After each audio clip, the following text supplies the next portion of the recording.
Os gatos domésticos são um paradoxo. Eles vivem com as pessoas desde o início da civilização.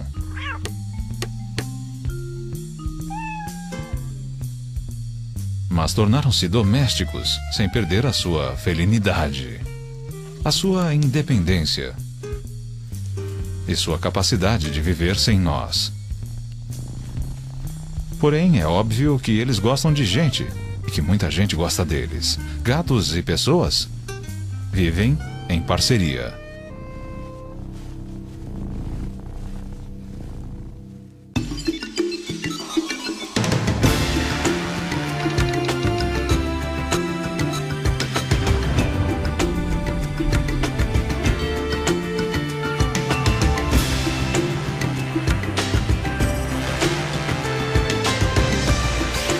O guia completo.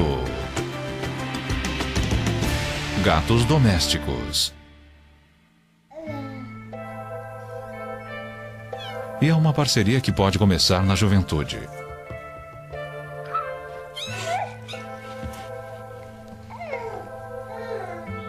Os gatos, porém, vivem menos que as pessoas e não podem se dar ao luxo de uma infância longa.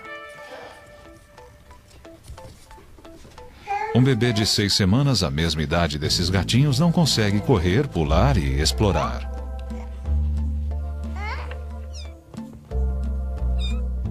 E aos 5 meses de idade, mesmo sendo ainda muito mais jovens do que esse bebê, os gatinhos já serão adultos. Mas por enquanto, a vida é cheia de aventuras.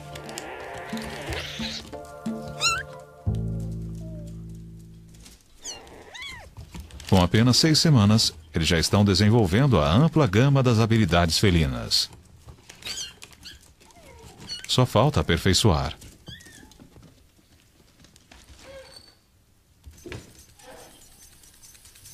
Os brinquedos mais simples podem ser educacionais, ensinando, por exemplo, a caçar.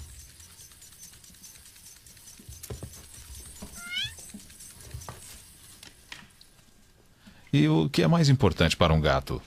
A estreitar os laços com as pessoas. Se eles não fizerem isso agora, não o farão nunca mais. E crescerão selvagens. A convivência com as pessoas foi boa para os gatos.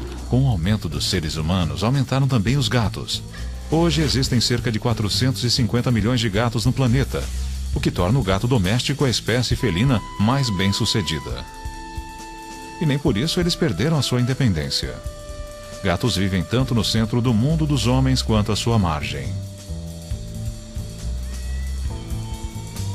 Um gato doméstico ainda tem todas as qualidades físicas herdadas de seus ancestrais selvagens: a elasticidade e a agilidade.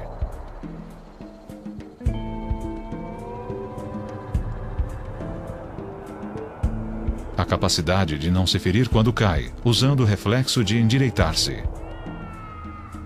É a valiosa habilidade de girar no ar e aterrissar, em segurança, sobre as patas acolchoadas.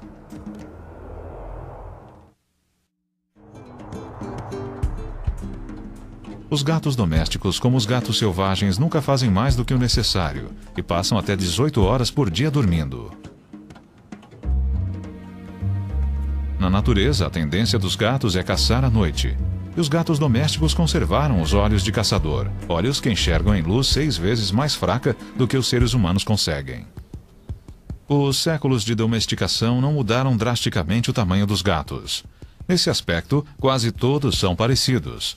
Mas entre as raças, existem muitas outras distinções, frequentemente provocadas para satisfazer certos gostos, às vezes inexplicáveis, dos seres humanos.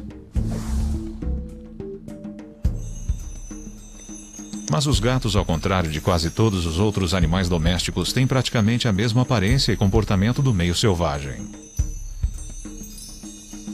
Seu relacionamento com as pessoas é uma parceria.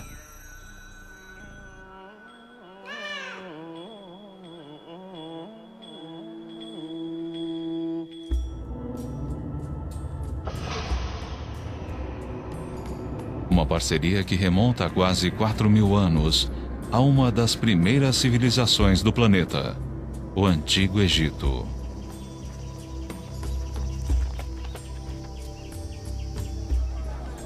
nas casas e nas ruas do Egito, hoje existe um certo tipo de gato, esbelto e vigoroso, que é muito parecido com os primeiros gatos que se associaram ao homem. Esses poderiam ser gatos que os antigos egípcios criariam e, inclusive, adorariam. E aqui está a sua origem, o gato da Líbia. Um gato selvagem do norte da África. Um gato que se adaptou às mudanças. A civilização egípcia cresceu com a invenção da agricultura. As pessoas começaram a guardar grãos, o que atraiu os roedores. E os roedores atraíram os gatos selvagens. Os gatos selvagens foram bem-vindos como caçadores e comedores de carniça. Assim, uma solução de convívio se formou entre os gatos e os agricultores. Com o passar do tempo, os gatos acabaram vivendo com as pessoas dentro das casas. A domesticação foi um acordo feito entre iguais. E nós nunca controlamos os gatos. No entanto, parece que até hoje nós não entendemos muito bem isso. Karen Overall é especialista em comportamento animal na Universidade da Pensilvânia. Nós não entendemos os gatos, o que é interessante, porque eles vivem com as civilizações humanas há milhares de anos. E parte do problema é que nós não domesticamos, entre aspas, ou desenvolvemos o gato como animal doméstico, como fizemos com o cão. Nós deixamos que eles ficassem conosco porque eles eram ótimos caçadores. Eles liquidavam os roedores e, portanto, controlavam as doenças. A peste negra foi extremamente limitada em algumas áreas porque os gatos matavam os ratos que carregavam as pulgas portadoras da doença. E nós queríamos que os gatos ficassem conosco, mantendo esse tipo de relacionamento sem toque. Mas nós nunca realmente trabalhamos e domesticamos os gatos para comportamentos específicos. Você não vê um gato conduzindo o gado como um border collie. Você não vai ver um gato de cego. Eles são companheiros fantásticos, mas não creio que alguém queira realmente depender de um gato para esse tipo de coisa. Eles são extraordinariamente inteligentes e mantêm toda a sua felinidade. Eles são totalmente individualistas e não damos a eles o devido crédito por isso. Atualmente existem 37 variedades de felinos. E a primeira coisa que as pessoas reconhecem em qualquer uma delas é a felinidade característica. É o jeito de se mover. A tendência de viver e caçar sozinho. O fato de que, ao contrário de outros carnívoros como os cães e ursos, eles se alimentam exclusivamente de carne. E as pessoas reconhecem essa felinidade porque os gatos convivem com elas. E são muitas vezes tão familiares quanto as outras pessoas.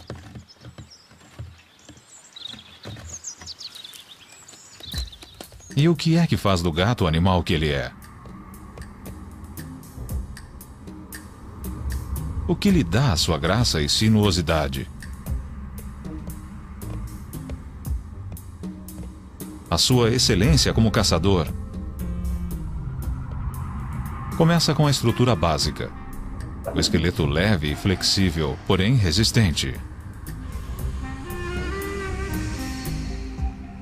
A coluna inclui a cauda, que dá equilíbrio. E é o ponto central da incrível elasticidade do gato.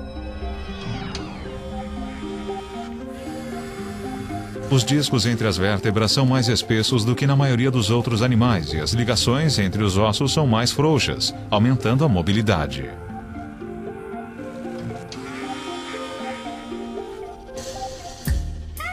Como um bailarino fazendo ponta, o gato anda nos dedos das patas.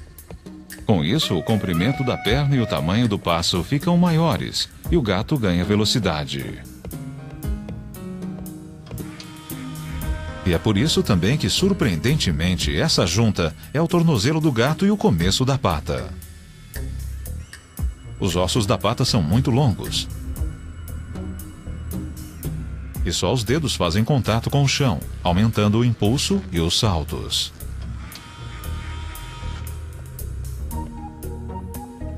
Parte do segredo da agilidade dos gatos está no desenho das suas espáduas. A clavícula fica livre e as omoplatas não estão ligadas ao esqueleto principal. Tudo se mantém unido através de ligamentos e músculos, permitindo que a espádua se mova livremente. E os músculos funcionam um pouco como molas. Eles são muito mais flexíveis do que os músculos da maioria dos mamíferos. Eles expandem e se contraem como elásticos, dando ao gato força para saltar várias vezes a sua altura. Um ser humano com músculos como os de um gato saltaria do chão ao topo de uma casa. Quando um gato salta, a força vem dos músculos das pernas traseiras. Cada músculo é feito de várias fibras musculares. Elas consomem muita energia para se contrair rapidamente, e quando afrouxam, são como catapultas. Bom para explosões de velocidade, mas cansativo demais para longos percursos. O gato é um velocista e não um corredor de maratona. O gato é também um equilibrista nato. E isso porque o seu peito é muito estreito e as suas pernas dianteiras muito próximas uma da outra. Esteja ele num galho de árvore ou em cima da cerca, ele anda como se estivesse no chão.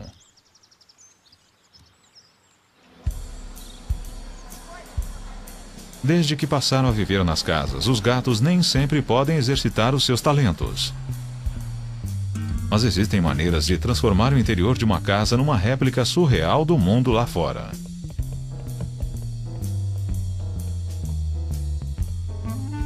Este é o mundo que pertence a Molly, Little Jimmy, Bernard, Tom, Frank e mais 4 gatos.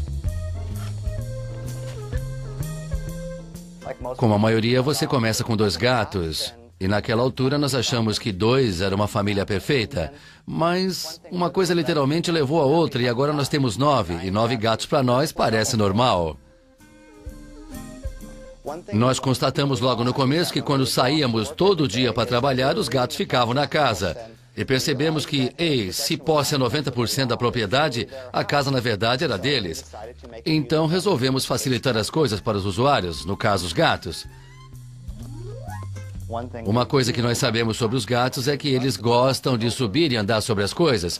Os gatos gostam mesmo das alturas. Eles adoram nos olhar de cima. E agora nós temos cerca de 40 metros de passarelas chegando a quase todos os cômodos. E onde nós estamos, eles estão. Como foi o seu dia hoje, Tom? Oi, Frank. Frank visita a esposa de Bob, Frances, enquanto Tom recebe toda a sua atenção. Mas por pouco tempo. Oh. Nessa ancestral parceria entre pessoas e gatos, as pessoas extraem prazer na sua parte do acordo, e os gatos aproveitam um ambiente interno tão interessante e estimulante quanto o externo. Só que mais seguro. Nós fizemos uma passarela que fosse não só propícia e divertida para os gatos, mas divertida para nós também.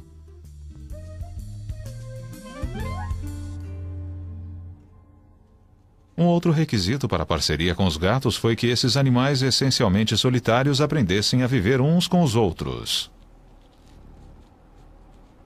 No Instituto de Antrozoologia, na Inglaterra, John Bradshaw vem estudando como os gatos se relacionam com os seres humanos e com outros gatos. Seu laboratório é o lar de 11 gatos que vivem num grupo coeso. Os gatos são frequentemente descritos como egoístas em contraste com o cão, que é um animal muito mais leal. Mas eu não creio que os gatos tenham um conceito de lealdade. Eles veem a sua interação com as pessoas como uma parceria entre iguais, em vez de um relacionamento de subserviência. É claro que eles também são sociáveis. Eu acho que nós subestimamos os gatos nesse aspecto. Eles são muito sociáveis com as pessoas e podem ser sociáveis com outros gatos quando crescem no ambiente certo. Um estudo famoso sobre gatos criados soltos em fazenda, feito em 1977 pelo biólogo de Oxford, David MacDonald, mostrou quanto os gatos podem ser sociáveis. A equipe do professor MacDonald colocou radiotransmissores em 4 gatos e os acompanhou durante 1 ano. Praticamente todos os movimentos dos gatos foram registrados. Eram 3 fêmeas e 1 macho. MacDonald constatou que as fêmeas permaneceram perto da fazenda, num grupo íntimo e amigável. O macho passava 2/3 de seu tempo longe, perambulando, farreando e caçando ratos. Mas ele sempre voltava para casa. O ponto alto do estudo foi quando a equipe testemunhou uma fêmea ajudando outra a dar à luz.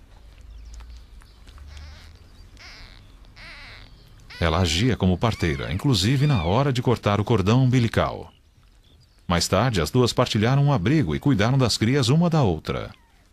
Esse foi o primeiro registro científico de uma cooperação tão íntima entre gatos domésticos semi-selvagens e provou que, deixados à vontade, eles podem ser animais muito sociáveis. O que o trabalho de MacDonald mostrou foi que a sociedade dos gatos não segue uma hierarquia linear, como a do cão ou do lobo. Ela é muito mais uma parceria de iguais, uma cooperação entre fêmeas aparentadas que se reúnem em torno de um determinado lugar onde há bastante alimento e espaço para as crias. As técnicas modernas de controle de pragas estão levando os gatos de trabalho, os rateiros, ao desemprego. Mas ainda existem muitos lugares no mundo onde gatos semi-selvagens vivem juntos. Na ilha italiana de Stromboli, esses gatos estão em toda parte. Aqui, os gatos raramente são bichos de estimação, mas há pessoas bondosas que cuidam deles e os alimentam. Uma delas é a senhora Ushi, do vilarejo de Ginostra. Há mais de 40 anos, ela alimenta uma colônia que está sempre mudando. Os grupos de gatos existem onde as pessoas fornecem grandes quantidades de alimento e elas podem fazer isso os alimentando deliberadamente ou acidentalmente deixando, por exemplo, comida do lado de fora dos restaurantes. Quando os gatos percebem que ali é uma fonte regular de alimento, eles se reúnem à sua volta e começam a formar uma colônia. E essas colônias são chances maravilhosas para se estudar o comportamento dos gatos, porque tudo acontece numa área restrita que nós podemos observar. Caso contrário, eles se espalham demais e fica bem mais difícil. Para os gatos, a convivência social implica em coisas com as quais seus ancestrais selvagens não se preocupavam. Por exemplo, a comunicação constante. Um gato selvagem pode usar o odor para marcar seu território. Mas esses gatos transformaram a marcação com odor numa linguagem. Com urina e glândulas especiais na face, eles deixam mensagens tão características quanto a voz ou uma assinatura.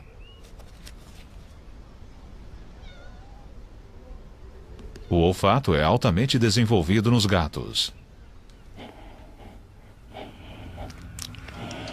A membrana mucosa do focinho dos gatos, onde os cheiros são impressos, tem 2 vezes a área do seu correspondente humano. E logo abaixo há um segundo detetor de cheiros, o órgão de Jacobson. O gato aspira o ar pela boca e suas células especiais analisam as partículas. E o cheiro não é seu único meio de comunicação. Os gatos também se esfregam. Acreditamos que é um sinal muito importante na sociedade dos gatos e no relacionamento gato-ser humano. Os gatos tendem a se esfregar em outros gatos que são um pouco maiores ou mais ferozes. As fêmeas tendem a se esfregar no macho que elas queiram.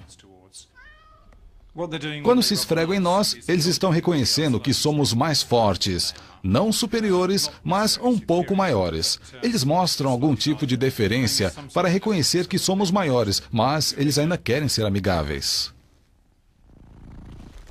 E há o ronronar. O ronronar parece que é o convite a algum tipo de atração e também ao contato físico. Os gatos ronronam quando estão satisfeitos e querem a companhia de outro gato ou do dono, ou quando estão com muita dor. Por exemplo, um gato atropelado. Parece bizarro porque as pessoas associam ronronar com prazer, mas não se trata de prazer, e sim de querer atenção. Eles estão tentando conseguir ajuda naquela situação em particular. O gato ronrona vibrando as cordas vocais externas e parece que cada gato tem uma frequência específica. Uma das coisas que nós descobrimos observando os gatos nas fazendas e em outros lugares é que eles são bem quietos. A menos que haja uma briga ou alguma coisa acontecendo, os gatos não fazem muito barulho. Uma das coisas que eles menos fazem é miar. E nós achamos que isso acontece porque o gato aprende a miar. Ele aprende que o ser humano responde bem a vocalizações. Nós somos uma espécie conversadora, por assim dizer. E, portanto, um gato descobre que a melhor maneira de conseguir a atenção do dono é fazendo barulho. Feito isso, ele indica usando algum tipo de linguagem corporal o que é que ele quer, comer, sair ou o que for. Os gatos têm os mesmos sentidos que os seres humanos, mas eles funcionam de maneiras diferentes. Os sentidos de um gato evoluíram principalmente para ajudá-lo a caçar. Mesmo um gato de vida mansa, como o mango, tem todas aquelas percepções aguçadas de caçador. Por exemplo, os olhos na frente da cabeça. Quando o mango olha para alguma coisa, cada olho capta uma imagem ligeiramente descentralizada. O cérebro faz a centralização, gerando uma imagem tridimensional. E Mango então sabe qual é o tamanho do objeto e a que distância ele está. Proporcionalmente ao tamanho de sua cabeça, Mango tem olhos muito maiores do que os nossos. Eles recebem mais luz, e ele enxerga tão bem na semi-escuridão quanto em pleno dia. Os olhos de Mango são tão sensíveis que precisam de pupilas capazes de restringir a luz de uma maneira que as nossas pupilas redondas não conseguem. As pupilas dele se fecham quase que totalmente numa fenda. E quando a luz diminui, elas se abrem ocupando uma área de olho proporcionalmente muito maior do que as pupilas humanas. Mango não enxerga na escuridão total, mas ele vê com muito menos luz do que os seres humanos. Os gatos têm uma camada de células chamada tapetum lucidum no fundo do olho. A luz que passa pela retina sem ser absorvida é refletida de volta, dando aos receptores uma segunda chance de captá-la. Isso aumenta a eficiência dos olhos de Mango em 40%. E para aumentar ainda mais a eficiência, os gatos têm mais células fotossensíveis que funcionam melhor com menos luz. Com tudo isso, Mango consegue ver em luz 6 vezes mais fraca do que o seu companheiro humano consegue.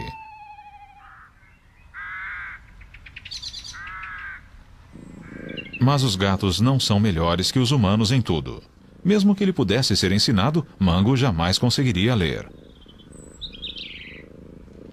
Seus olhos não são bons para os pequenos detalhes e ele vê uma página impressa como uma folha cinza.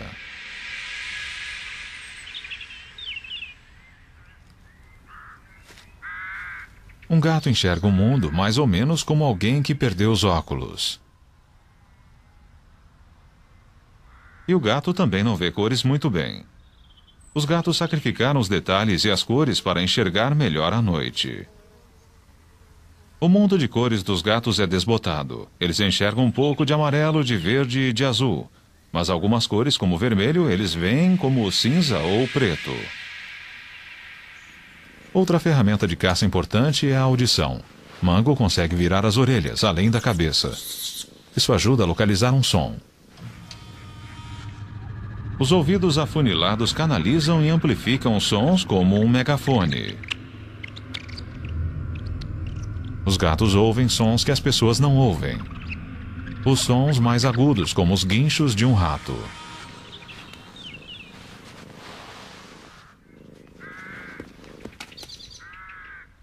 E quando um gato ouve um guincho, ele tem que saber exatamente de onde ele veio.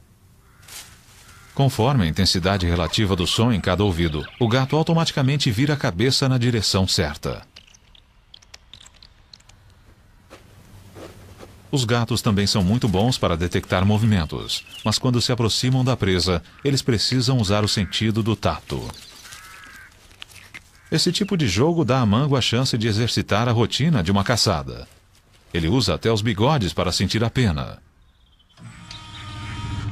3 vezes mais grossos do que os outros pelos do gato, os fios do bigode, ou vibriças, descem a uma profundidade 3 vezes maior na pele e têm células sensíveis na base. Elas dão ao cérebro as mínimas informações sobre qualquer coisa que a vibriça toque. As patas da frente também são super sensíveis e servem para explorar coisas novas e testar alimentos. As almofadas das patas sentem a velocidade do que passa sobre elas. A informação vai das patas ao cérebro com velocidade de corrente elétrica. Um gato consegue aprender muito sobre alguma coisa simplesmente alisando ou tocando de leve. Os sentidos dos gatos foram aperfeiçoados para caçar, mas eles também são úteis no acasalamento. Quando uma fêmea está pronta para procriar, ela libera odores que são percebidos pelo órgão de Jacobson no nariz do macho.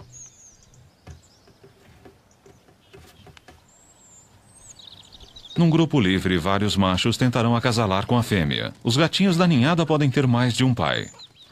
Acasalando livremente, a fêmea se certifica de que pelo menos alguns de seus filhotes terão os melhores genes disponíveis. Essa é também uma estratégia para manter a paz. Como nenhum macho terá certeza de quais dos filhotes são seus, é menos provável que ele machuque ou mate algum deles.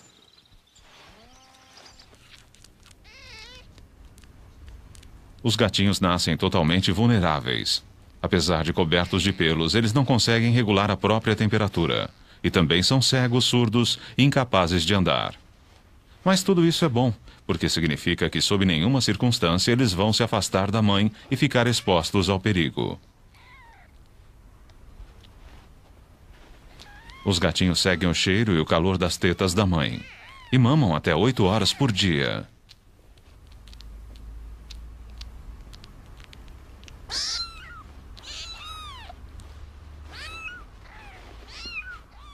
Quando não estão mamando, só há uma outra coisa que eles podem fazer: dormir.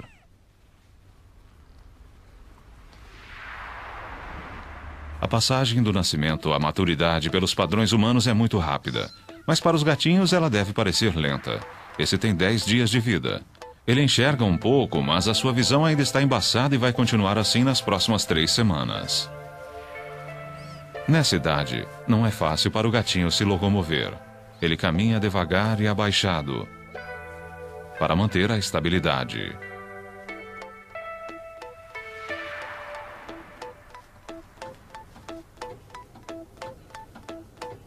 Com 3 semanas, o gatinho já está de pé e andando, embora ainda um pouco trêmulo. Ele ainda não caminha na ponta dos pés como um gato adulto.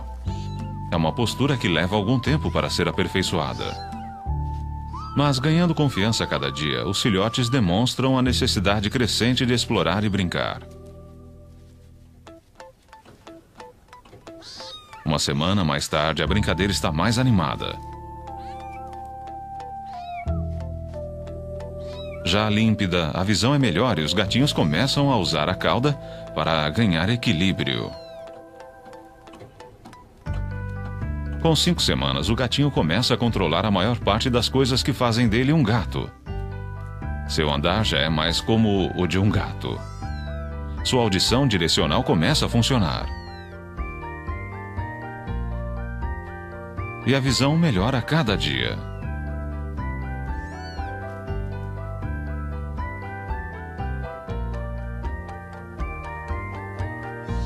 Com 6 semanas, andar não basta. As brincadeiras e a limpeza estão se desenvolvendo.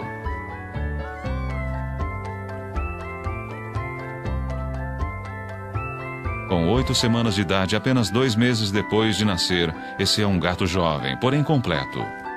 Daqui para frente, ele só vai crescer e se aperfeiçoar.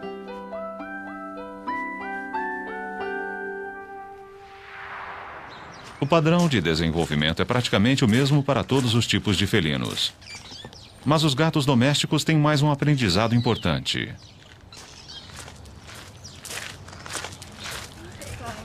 Como conviver com as pessoas. Olá, querida. Essas pessoas em Bristol, na Inglaterra, são voluntários que acariciam gatos perdidos e abandonados. Ah, boa menina. Tudo bem, meu bem. Ah, nenê. Ah, olha só que gatinhos lindos você tem. Ao contrário do que as pessoas imaginam, os gatinhos não nascem com a capacidade de interagir conosco, eles têm que aprender. É um aprendizado que começa quando seus olhos se abrem e termina por volta de 7 ou 8 semanas de idade. O gato que recebe muita atenção e que é manuseado bastante nessa idade tende a crescer ligado às pessoas. Ele vai gostar de pular no colo e ser acariciado. Um gato que é pouco manuseado vai ser mais arredio, do tipo que tolera a presença humana, mas não a procura. Se eles não encontrarem pessoas nesse período crítico, é pouco provável que sejam amistosos. A tendência é que sejam selvagens. Gatinhos de rua que não são acariciados nunca terão essa vida. A voluntária Dawn England. Nós procuramos colocá-los num ambiente o mais parecido possível com uma casa, com cortinas, tapetes e cadeiras. Assim, quando eles forem para uma casa, não vão ficar desconcertados e saberão o que esperar. A intenção é que os gatinhos sejam fáceis de lidar. É claro que as pessoas nos dizem como eles são bons gatos, bem domesticados, e é isso que nós queremos.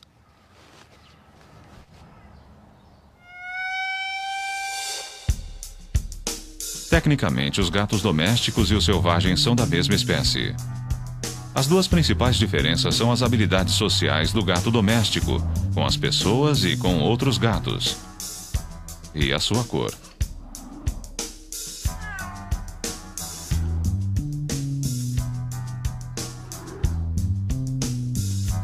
O gato doméstico não precisa de camuflagem. E livre desse requisito, o pelo rajado dos ancestrais, conhecido como tabby, deu lugar a quase todos os padrões e cores que um animal pode ter.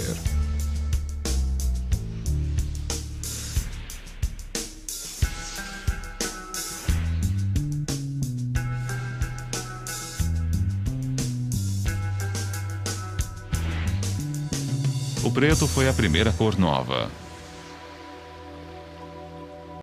Há cerca de 2.500 anos, os fenícios conseguiram contrabandear gatos do Egito e usar como rateiros nos navios. E muitos desses gatos eram pretos.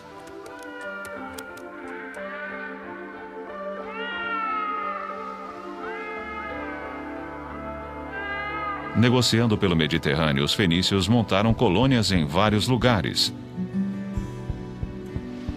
como Cartago e Gades, que hoje é Cádiz, na Espanha. E os gatos pretos foram com eles. Com o tempo, os gatos se instalaram em toda a volta do Mediterrâneo. Os ancestrais dos gatos pretos que hoje perambulam por Veneza provavelmente vieram de navios fenícios. Cerca de 1000 anos depois dos fenícios, os vikings tornaram-se a grande potência marítima.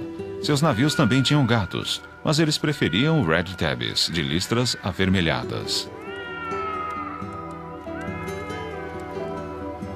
Essa é uma cor que parece ter surgido na antiga Turquia. Com os navegantes vikings, os red tabbies subiram e desceram os rios da Europa e chegaram até a sua Escandinávia natal.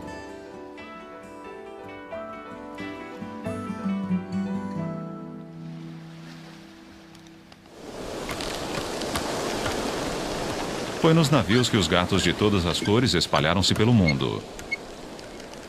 Todos os lugares do planeta habitados por seres humanos são também habitados pelos gatos.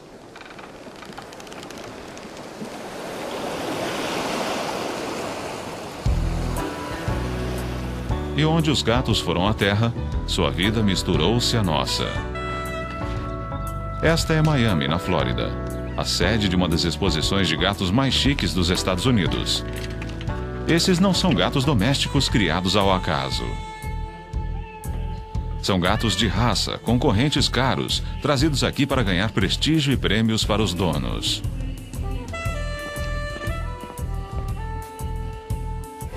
As exposições de gatos existem há pouco mais de 100 anos, e muitas das raças modernas nasceram das exposições.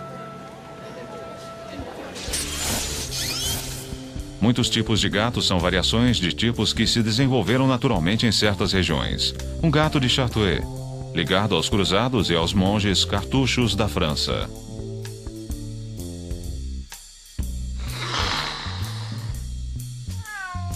O Angorá, que remonta à antiga Turquia.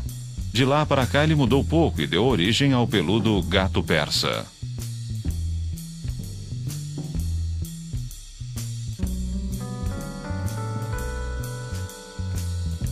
Outro peludo é o Maine Coon, um gato que se desenvolveu naturalmente no frio da Nova Inglaterra.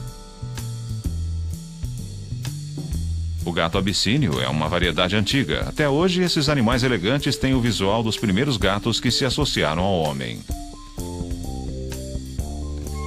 Foi uma mutação natural que deu forma ao bobtail japonês, mas hoje ele é uma raça pura.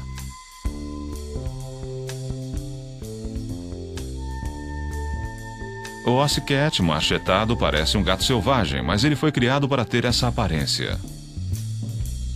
O Crow americano, com suas orelhas estranhas, descende de uma mutação descoberta em 1981. O Cornish Rex, com seu pelo encaracolado, também é recente. Ele remonta a uma mutação numa ninhada de gatos de fazenda há 50 anos. O Siamês. Elegante e inteligente, é um dos gatos de raça preferidos no mundo todo. Essa é também uma raça antiga, cujas origens remontam ao Sião, a atual Tailândia.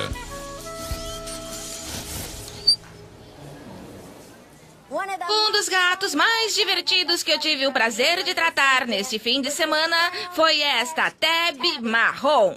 O que eu mais gostei nesta gata foi a fantástica harmonia da cabeça, o focinho curto, o crânio arredondado e a expressão linda, linda, mesmo que ela esteja um pouco para o selvagem. Campeã da exposição, melhor gato da exposição! Os gatos são diferentes de todos os outros animais domésticos porque eles não são criados para um propósito particular, apenas para satisfazer os vários gostos humanos. E quando mudam os gostos, mudam os gatos. Uma exposição de gatos há pouco mais de 40 anos e um gato persa inscrito. Um gato persa inscrito hoje. Dita moda que agora os gatos persas não precisam de focinho. E no processo de achatar o focinho, os criadores acabaram obtendo um animal com dutos lacrimais distorcidos e olhos que choram sem parar. O siamês atual, uma tentativa de recriar o que os ocidentais consideram um visual oriental. Um animal magro e frágil, com problemas de saúde e reprodução. Há 40 anos, um concorrente siamês era mais parrudo do que os de hoje, mas ainda era mais elegante e exótico do que os gatos comuns.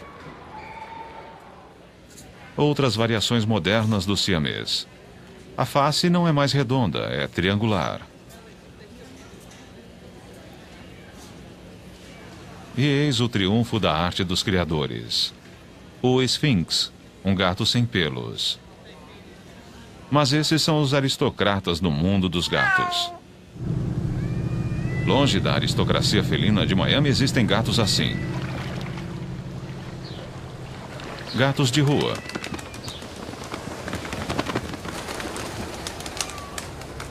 Eles são gatos domésticos que voltaram a ser selvagens e suas crias. Eles vivem em colônias à margem das nossas vidas e, para sobreviver, dependem um do outro e das esmolas humanas. Vem, neném. Vem, gatinho. Oh, vem, neném. Nos Estados Unidos deve haver 60 milhões de gatos vivendo assim. Algumas cidades têm programas de esterilização de gatos de rua. Aqui em Orlando, na Flórida, fica a sede do CARE, um grupo de atendimento aos gatos. Connie Graham e Barbara Logan capturam e levam gatos para a castração. Eu estou mesmo querendo um macho amistoso, bege e branco. Que idade você acha que ele tem? Mais ou menos um ano. Muita gente acha que seria melhor sacrificar, matar esses gatos de rua. E é isso que vem sendo feito há anos. O grande problema é que isso não funciona. Existem mais gatos de rua do que nunca por aí. Ninguém sabe quantos. É impossível contar. Mas as estimativas são de milhões, dezenas de milhões.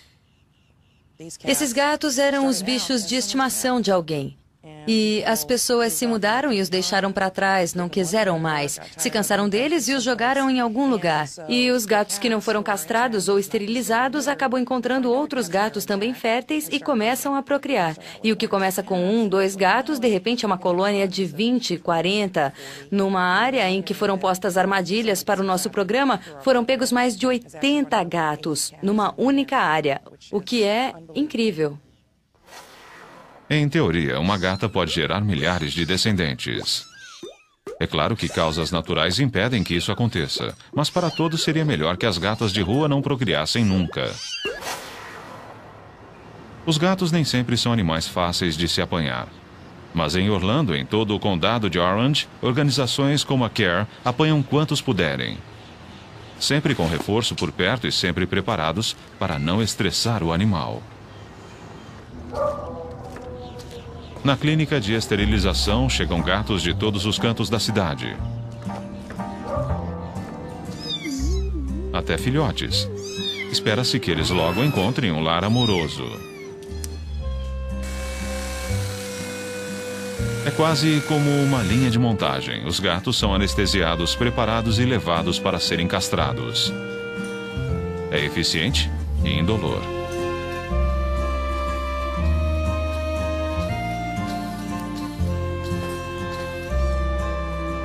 Muitos são soltos no mesmo dia, mas outros ficam em observação até o dia seguinte, para se ter certeza de que estão bem e de que a anestesia perdeu o efeito. A maioria volta para a colônia de onde veio e continua sua vidinha. Você está em casa, pequenino. Sabe onde está? Voluntários fazem visitas periódicas e levam comida. Ah, que bom menino. Bom menino. Se nós ajudarmos um pouquinho, esterilizando e vacinando contra algumas doenças que eles podem pegar, eles terão uma chance muito melhor de viver uma vida normal e, inclusive, longa. Nós não acreditamos que mortos eles estariam melhor. A vida é preciosa e a morte é uma coisa que todos temos que enfrentar. Mas a morte desnecessária é uma coisa que queremos evitar. Provavelmente não haveria tantos gatos de rua se as pessoas entendessem melhor os gatos e o que é preciso para tê-los. Classe, eu tenho o prazer de trazer hoje um convidado especial. O nome dele é E como os Hector. gatinhos aprendem sobre as pessoas, as crianças precisam aprender sobre os gatos. Quem tem um gato em casa?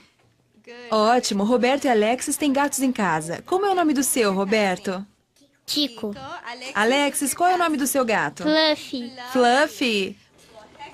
Bom, o Hector vai entrar com 3 gatos especiais e nós vamos acariciá-los, vamos aprender seus nomes e chamá-los. E vamos aprender coisas especiais sobre eles.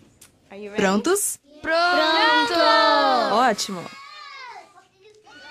Em Miami, Hector Castaner e seus gatos, conhecidos como Buster e a equipe F, levam a mensagem às escolas. Veja o que eu trouxe hoje. Ai, que lindinho! Este é o Flashback. Este é o Buster. Eu quero o Buster! Sim, senhor. Buster, vem, vem. Qual é o nome dele? Fale com ele, fale com ele. Eu quero segurar no Buster! Eu quero segurar no Buster! Eu quero brincar com ele. Esse gato está ajudando as pessoas a ajudar os gatos. E existem gatos que ajudam pessoas a ajudar pessoas. Marilyn, acho que encontrei as amostras que estávamos procurando dos guepardos do norte da África. Que bom! Stephen O'Brien, do Instituto Nacional do Câncer. Nós nos interessamos pelos gatos há cerca de 15 anos, quando percebemos que existe uma série de doenças que são fatais nos seres humanos e também nos gatos. Foi no final da década de 80 que a versão felina do vírus da AIDS foi descoberta. E nós tivemos a curiosidade de saber se o vírus que estava causando a doença semelhante à AIDS nos gatos domésticos havia atingido alguma outra espécie de felino. Talvez estivéssemos no início de uma epidemia que iria dizimar todos os felinos, como as populações humanas estavam sendo dizimadas onde surgiram epidemias de AIDS. Era uma perspectiva horrível. 36 espécies de felinos no mundo, quase todas já em risco de extinção. E agora ameaçadas, por incrível que pareça, pela AIDS. Mas quanto mais amostras de sangue de várias espécies de felinos o Instituto coletava, mais parecia que havia algo além nessa história. O que nós descobrimos foi exatamente o que não esperávamos, ou seja, que virtualmente todas as espécies de felinos do planeta tinham algum nível de infecção e exposição à versão do vírus que causa a AIDS no gato doméstico. Mas a diferença é que esses felinos, os felinos selvagens, pelo menos os que examinamos, não estavam adoecendo. Eles não desenvolveram a deficiência imunológica e isso era um mistério. O que aconteceu com alguns desses felinos foi que eles desenvolveram defesas genéticas contra uma doença fatal, como o vírus da AIDS. E entender isso nesses felinos pode nos levar a descobrir um tipo semelhante de mecanismo genético natural nos seres humanos. Como companheiros, gatos e seres humanos têm uma história de talvez 4.000 anos. Mas nessa ligação há muito mais do que companheirismo. Ambos são mamíferos e ambos têm uma herança genética comum. Será que os gatos vão ajudar a revelar uma cura genética para a AIDS humana? Em 1996, nós tivemos a sorte de descobrir o primeiro gene que realmente causava uma resistência genética à infecção pelo HIV. E isso nos levou a uma meta, por assim dizer, de novos remédios que imitem os efeitos dessa resistência genética natural a uma doença infecciosa fatal. Matando os ratos. Os gatos levam o crédito de ter restringido a peste negra. Será que estudar os seus genes vai ajudar a deter uma doença que, em certas partes do mundo, já atingiu proporções epidêmicas? Afinal, os gatos são nossos velhos amigos. Eles chegaram ao mesmo tempo que a civilização. E de todos os animais que domesticamos, são os únicos com os quais não temos um relacionamento de senhor e subordinado. Os gatos escolheram ficar conosco. E nós vivemos com eles, dentro das nossas casas. Por uma única razão. Nós gostamos deles. E eles gostam de nós.